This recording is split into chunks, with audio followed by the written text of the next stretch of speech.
평안하십니까? 아멘. 대림절을 보내면서 우리는 구주 예수님의 오심을 기다리는 복된 절기를 보내고 있습니다.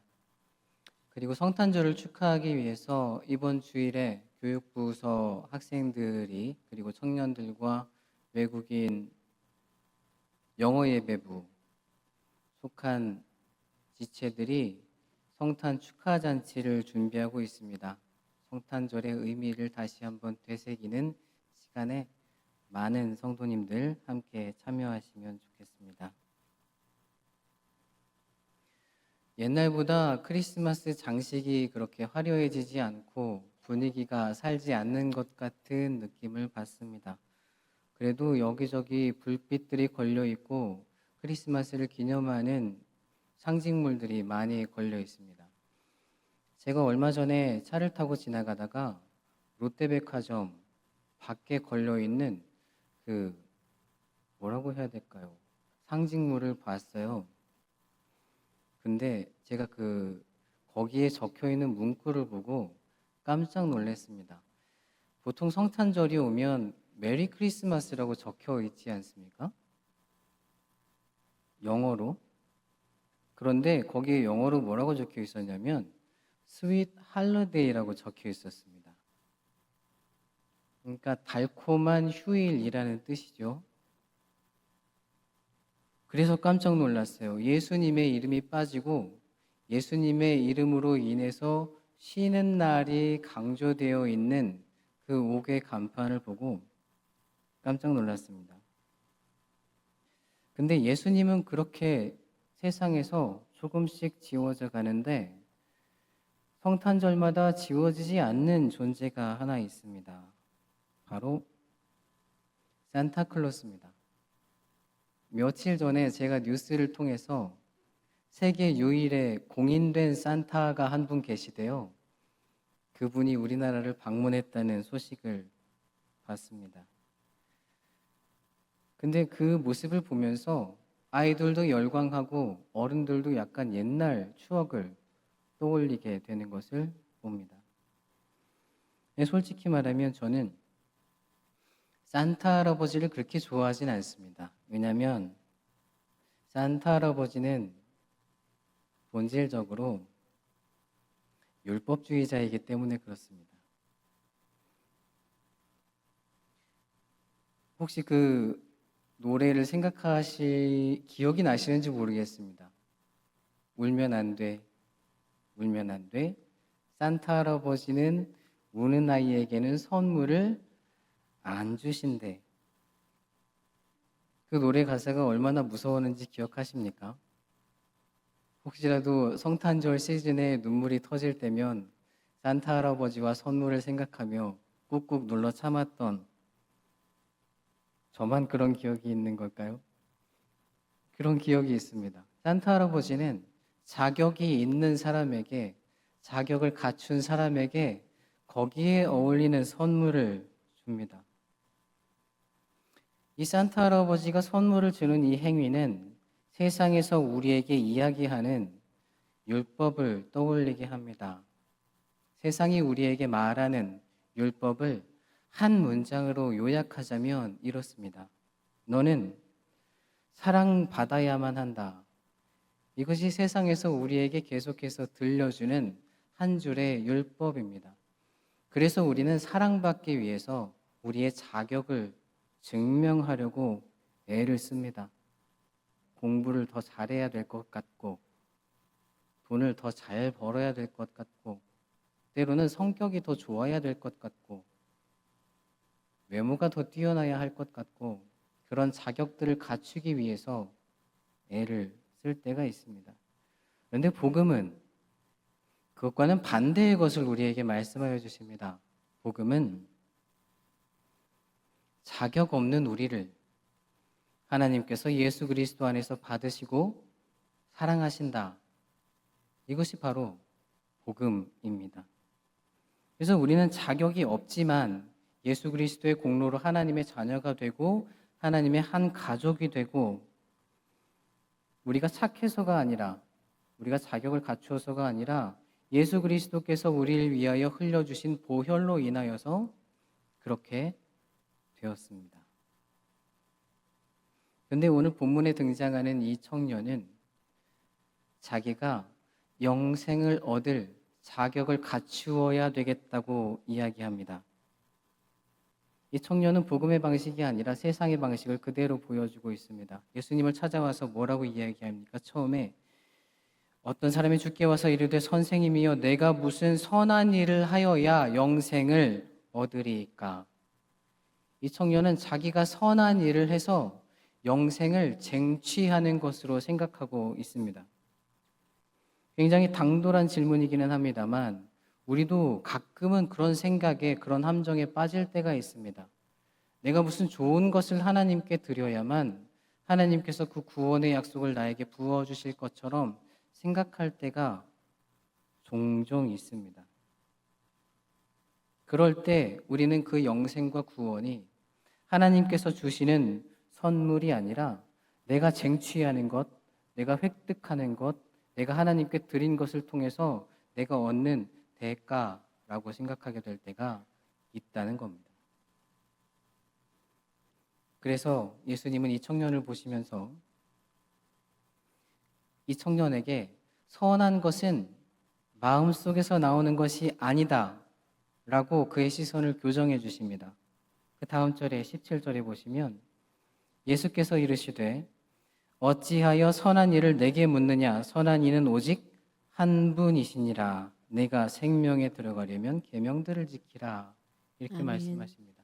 어찌하여 선한 일을 내게 묻느냐 선한 이는 아버지 한 분뿐이다 이렇게 말씀을 하십니다. 그러시면서 예수님께서 이 청년에게 강조하고 싶으신 것은 무엇인가 하면 선한 것은 여기서부터 나오지 않는다는 것입니다. 선한 것은 위에 있는 아버지로부터 하나님께로부터 우리로 들어오는 것이지 이 안에서부터 저절로 생겨나는 것이 아니다라는 것을 분명하게 말씀하여 주시고 계시는 것입니다. 하지만 여전히 예수님은 이 청년에게 다시 한번 기회를 주십니다. 뭐라고 하십니까? 내가 생명에 들어가려면 계명들을 지키라 이렇게 말씀하십니다. 그랬더니 이 청년이 무슨 계명을 지키면 좋겠습니까? 이렇게 물어보니까 예수님께서 지켜야 된다고 말씀하시는 계명들을 한번 살펴보십시오. 예수께서 이르시되 살인하지 말라, 간음하지 말라, 도둑질하지 말라, 거짓 증언하지 말라, 내 부모를 공경하라, 내 이웃을 내 자신과 같이 사랑하라 하신 것이니라. 아멘. 아멘. 예수님께서 이 청년에게 명령하신 계명들을 잘 살펴보시면 10계명에서 5계명에서 10계명에 이르는 이웃에 관한 계명인 것을 알 수 있습니다.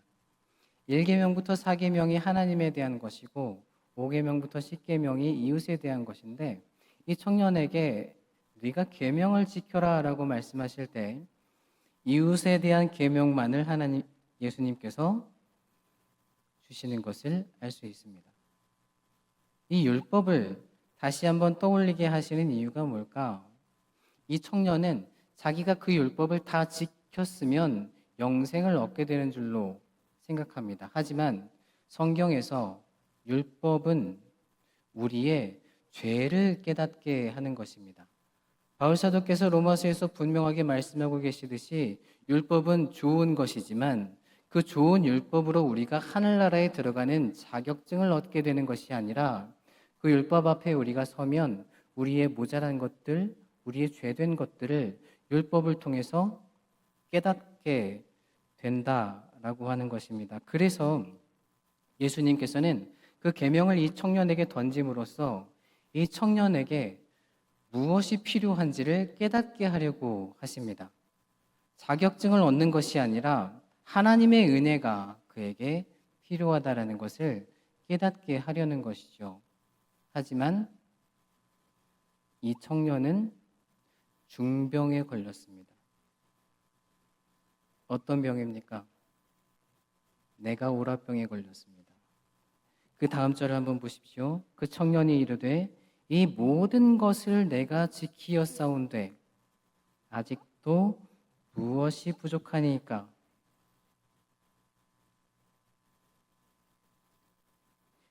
이 율법에 비춰서 자신의 죄를 깨닫는 것이 아니라 내가 얼마나 괜찮은 사람인지, 내가 얼마나 착하게 살았는지, 하나님 앞에 얼마나 훌륭하게 살았는지 스스로 도취되어서 기뻐하고 있습니다. 여러분들 아마 누가복음에 나오는 바리새인과 세리의 기도를 기억하실 것입니다. 바리새인과 세리가 함께 하나님 앞에 기도하러 나갔습니다. 그래서 바리새인은 이렇게 기도하죠. 하나님, 저는 금식도 하고 11조도 하고 죄 지은 적도 없고 특히 이 옆에서 기도하는 이 세리처럼 나쁜 짓을 한 적이 없습니다. 이렇게 기도를 합니다. 근데 세리는 옆에 서서 하늘을 바라보지도 못하고 하나님, 저를 불쌍히 여겨주십시오. 저는 죄인입니다. 그러고 기도를 합니다.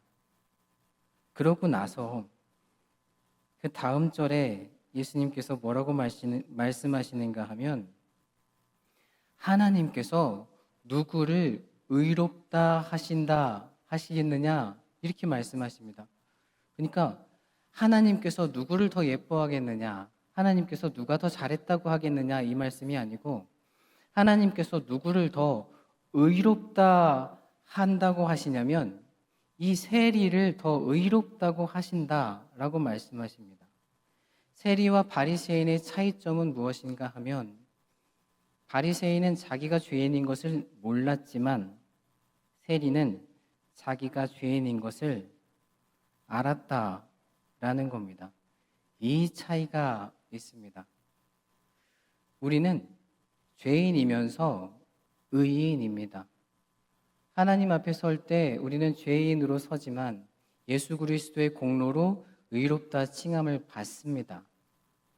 그런데 우리가 하나님 앞에서 죄인인 것을 잊어버리면 하나님의 은혜가 우리 가운데 일할 틈이 없습니다. 물론 반대로 우리가 의인인 것을 잊어버려도 하나님의 은혜가 우리에게서 일할 틈이 없죠. 왜냐하면 하나님의 은혜는 어떤 큰 죄를 지은 자라도 끝까지 견인하여 구속하실 능력이 있으시고 어떤 의인이라도 그 하나님의 은혜가 필요하지 않은 사람은 한 명도 없기 때문에 그렇습니다. 아멘. 이 청년이 다른 사람이 볼 때는 아마도 착한 사람이었을 겁니다.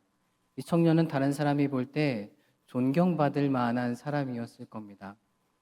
어린 나이에 돈을 많이 모았고 어린 나이에 율법에 대해서 깨달았고 그 율법을 열심히 지켜나가는 청년이었습니다.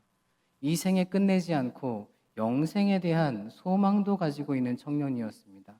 하지만 이 청년은 결코 하나님 앞에 의인이라 불릴 수는 없을 겁니다. 왜냐하면 자기의 죄에 대한 인식이 없기 때문에 그렇습니다. 그래서 예수님께서는 이 청년의 생각을 한번 깨뜨리시기를 원하십니다. 21절에 보니까 예수께서 이르시되 내가 온전하고자 할진대 가서 내 소유를 팔아 가난한 자들에게 주라. 그리하면 하늘에서 보화가 내게 있으리라. 그리고 와서 나를 따르라 하시니. 아멘. 아멘. 이 말씀은 단순하게 돈을 다 기부해라 라고 하는 뜻에 그치는 것은 아닙니다. 예수님께서는 돈을 완전하게 거부하시지는 않았습니다. 특히 예수님과 제자들 무리에는 재정을 관리하던 유다 같은 제자도 있었고, 그리고 요 다음 절에 보시면 제자들이 이제 예수님께 묻습니다. 그러면 부자고 어떻게 하나님 나라에 들어갑니까? 그랬더니 예수님께서 아버지는 하신다, 하나님께서는 하신다 이렇게 말씀하십니다. 그러니까 전체적인 맥락에서 보면 그저 돈을 다 내놓고 나를 따라와라 라는 말씀이기보다는 이 청년에게 가장 중요한 것, 그 하나를 먼저 버리고 그리고 예수 그리스도를 따르는 것이 필요하겠다. 이렇게 말씀하시는 것입니다. 그런데 이 청년은 근심하면서 돌아갑니다. 이 청년에게 영생이 그렇게 중요하지 않았던 것일까요? 이 청년에게 이 재물이라는 것은 그저 재물이기 이전에 자기 자신 그 자체였기 때문에 그렇습니다. 자기를 받쳐주는 유일한 것, 자기를 든든하게 받쳐주는 유일한 것이 이 청년에게는 재물이었기 때문에 그 재물을 버리고 예수 그리스도를 따라오라는 명령에는 순종하기가 어려웠던 것이죠. 장깔뱅은 인간의 마음을 우상공장이라고 표현한 적이 있습니다. 그렇다면 우리는 우상공장장입니다. 정말 잘 안 죽는 것이, 정말 예수 그리스도 앞에서 꺾이지 않는 것이 무엇인가 하면 바로 나입니다. 예수 그리스도 앞에 서서 하나님 앞에 서서 절대로 꺾이지 않고 죽어도 살아나는 게 뭔가 하면 나입니다. 나는 왜 이렇게도 튼튼한지 꺾어도 죽어도 밟아도 계속해서 살아만 납니다. 제가 예전에 결혼을 앞두고 있을 때 교회 장로님들 그리고 집사님들 모여서 축하한다고 식사를 했던 적이 있습니다. 그때 한 장로님께서 저에게 해주셨던 말이 있어요. 네가 죽어야 된다. 근데 그 말씀을 하시면서 그 장로님이 그러셨어요. 근데 그게 그렇게 안 된다. 제가 결혼해 보니까 너무 잘 알겠어요. 이게 사람과는 다른 거더라고요. 나는 죽질 않습니다. 나에게 가장 좋은 것은 내가 알고 있다라고 우리는 하나님께 말씀드리고 싶습니다. 하나님께서 저의 생을 다 주관하고 계시기는 하지만 나한테 제일 좋은 것은 내가 알고 있습니다. 지금 그것을 저에게 주셔야겠습니다. 답은 내가 정해놨고 하나님은 주기만 하십시오. 이런 것들이 저의 기도 일대가 얼마나 많았는지 또 많은지 모릅니다. 내 인생의 주인은 나다. 내가 판단해 보니 이게 옳다.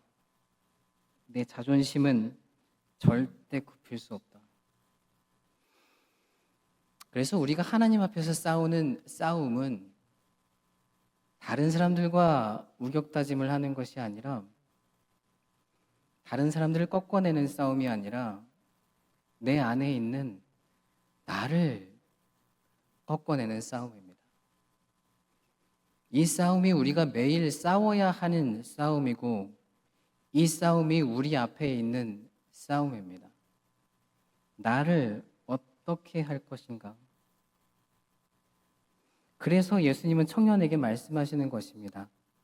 내가 주인의 자리에 있는 그 자리에서 먼저 내려오고 그리고 나를 따르면 영생의 길에 들어갈 것이라고 말씀해 주시는 것입니다. 우리가 하나님 앞에서 뭐 다 드린다고 말은 자주 합니다. 그런데 하나님 앞에서 다 드리지 못하는 것이 있습니다. 정말 이거 하나만큼은 하나님 내 마음대로 했으면 좋겠습니다 하는 것들이 있습니다. 그리고 사실 그걸 남겨둔다고 해서 하나님한테 그렇게 손해가 될 것 같지도 않습니다. 그런데 구약에 그런 사람이 있었습니다. 바로 사울 왕이 그랬습니다. 아말렉과 전쟁을 하고 하나님께서 전쟁 후에 모든 것을 다 없애버려라 라고 명령을 하셨는데 사울이 보기에 좋은 짐승들이 있었습니다. 이것을 하나님께 드리면 너무 좋을 것 같았습니다. 그래서 그것을 따로 챙겼는데 하나님께서는 그것이 너무 못마땅하셨습니다. 하나님의 마음이 사울로부터 떠나는 계기가 됩니다. 내 생각에 좋은 것 하나를 여기에 품어두는 것, 거기서부터 우리의 죄가 조금씩 자라나게 됩니다. 내가 하나님께 다 털어내지 못하고 이 마음속에 하나는 갖고 있는 것, 거기서부터 어려운 것들이 시작됩니다. 하나님, 저 사람은 정말 제가 평생 원수 삼아도 괜찮지 않겠습니까? 저 사람까지 제가 용서하면서 살기에는 너무나 어렵지 않겠습니까? 이런 사람들도 없으십니까? 없으시다면 여러분들의 인생 복된 인생인 것 같습니다. 저는 여기까지만 하겠습니다. 다윗도 그랬습니다. 다윗이 아들이 반란을 일으켜서 궁에서 쫓겨날 때 시므이라는 사람이 이렇게 돌을 던지면서 다윗을 조롱합니다. 그랬더니 다윗 옆에 있는 장군이 제가 저 개 같은 놈을 베버릴까요? 그랬더니 다윗이 아니다. 저것도 하나님께서 시키신 일이다. 그러고서 잘 떠나갑니다. 근데 다윗이 죽을 때 솔로몬한테 그럽니다. 시므이 꼭 죽여라.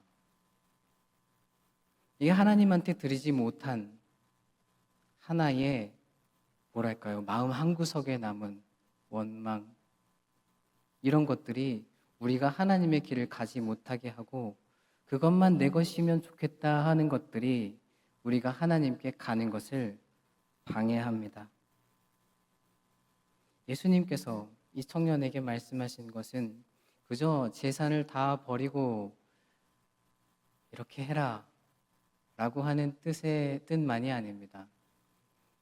그가 이거 하나만큼은 내 것이었으면 좋겠다고 하는 것을 예수 그리스도께 던지고 하나님께 던지고 나갈 때에야, 그때에야 비로소 우리가 온전히 하나님의 길을 따라갈 수 있겠다라고 말씀하시는 것입니다. 먼저 버리고 예수 그리스도를 따르는 것입니다.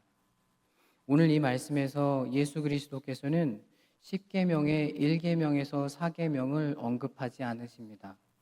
그리고 나서 마지막에 이렇게 명령하시죠. 나를 따르라 라고 명령하십니다. 하나님을 공경하는, 하나님을 사랑하는 1에서 4계명이 예수 그리스도를 따르라라는 명령 안에 들어가 있다라고 하는 말씀입니다. 그래서 우리가 그것을 어떻게 예수 그리스도 앞에서 던져낼 수 있는가 하는 것이 우리의 싸움입니다. 거기에 우리의 신앙의 훈련의 열쇠가 있습니다. 그 싸움을 잘 했던 사람을 우리는 한 명 알고 있습니다. 바로 바울입니다. 바울 사도가 마지막 순간에 아마도 차가운 감옥 바닥이었겠죠. 디모데에게 편지를 씁니다. 디모데후서 4장 6절에서 8절 말씀입니다. 우리 함께 읽어보겠습니다. 전제와 같이 내가 벌써 부어지고 나의 떠날 시각이 가까웠도다. 나는 선한 싸움을 싸우고 나의 달려갈 길을 마치고 믿음을 지켰으니 이제 후로는 나를 위하여 의의 면류관이 예비되었으므로 주 곧 의로우신 재판장이 그날에 내게 주실 것이며 내게만 아니라 주의 나타나심을 사모하는 모든 자에게 두니라. 아멘. 아멘. 바울은 자기가 전제와 같이 부어졌다 이렇게 표현합니다. 전제라는 것은 번제나 소제를 드릴 때 그 위에 포도주를 붓는 제사입니다. 이 전제로 포도주를 부으면 그 포도주가 어디 흔적만 남지 특별하게 그 위에 쌓이는 것이 아닙니다. 바울은 자기 인생이 예수 그리스도 앞에 그렇게 다 부어졌다라고 이야기합니다. 바울은 어떤 자격을 갖기 위해서 하나님께 어떤 것들을 더 선한 것을 드리기 위해서 노력하지 않았습니다. 바울은 그저 자기 자신을 하나님께 온전히 던졌습니다. 그것을 하나님이 어떻게 쓰실지 바울은 몰랐지만 바울은 그저 그것을 던졌습니다. 그리고 하나님께서는 그것을 가장 귀하게, 가장 좋은 방식으로 사용하셨습니다. 우리가 이 자리에 앉아 있는 것도, 우리가 이 자리에 예수 그리스도께서 우리를 불러주신 것도 어쩌면 그 일을 위해서 불러주신 것입니다. 아멘. 예수 그리스도께서 누가복음에 보면 제자들을 부르시는 장면이 나옵니다. 그 제자들을 부르시기 전에 예수님께서 산에 올라가서 기도를 하십니다. 기도를 하시고 내려오셔서 베드로부터 유다까지를 부르십니다. 기도를 하시고 하나님의 아들 예수님이 베드로부터 유다까지를 제자로 부르십니다. 너무 별 볼 일 없지 않습니까? 기도를 하셨는데 하나님의 아들이, 예수님께서는 그 제자들의 어떤 자격이나 능력을 보지 않으셨습니다. 예수님께서 보신 것은 그들이 얼만큼 자기를 던질 수 있을까? 자기를 얼만큼 하나님께 내드릴 수 있을까? 이것을 보신 것이 맞다고 저는 믿습니다. 우리를 이곳에 불러주신 것도 예수님께서 동일한 의미를 가지고 우리를 불러주셨다고 저는 믿습니다. 우리가 예수님께 얼마나 대단한 것을 드리겠습니까? 혹여 저는 못 드리는 대단한 것을 여러분들은 가지고 계실지도 모르겠지만 사람이 드릴 수 있는 것이래 봐야 50보 100보 아니겠습니까? 다만 예수님께서 원하시는 것은 그저 던져라. 그저 예수님 앞에 던져드려라. 그리고 나를 따르라. 그러면 내가 사용하겠다. 아멘. 내가 쓰겠다. 그것이 오늘날 우리에게 들려주시는 예수 그리스도의 음성입니다. 내 생명도, 내 자존심도, 내 외로움도, 내 억울함도, 내 고통도, 내 좋은 것들도 다 하나님 앞에 던져드릴 때 그때 우리가 영생으로 가는 온전한 길을 걷게 될 것이라고 예수님께서는 우리에게 말씀하여 주십니다. 아멘. 자격이 있어 가는 것이 아닙니다. 불러주셨으니 던지는 것입니다. 우리가 쥐고 있는 그것들, 결국에는 죄가 되어서 썩어져 버릴 것들, 이것들을 다 하나님 앞에 던져낼 수 있을 때 우린 진정으로 예수님의 길을 걸어갈 수 있게 될 것입니다. 아멘. 저와 여러분이 그 길을 함께 갈 수 있기 바랍니다. 아멘. 하나님의 손에 붙들리어 마치 다윗이 날렸던 물맷돌이 그저 시냇가에서 잡았던 그 물맷돌이 골리앗을 쓰러뜨리는 무기가 된 것처럼 아무것도 아닌 것 같지만 우리를 던져드릴 때 사용하시는 하나님의 능력을 경험하게 되는 저와 여러분의 인생이 될 수 있기 바랍니다.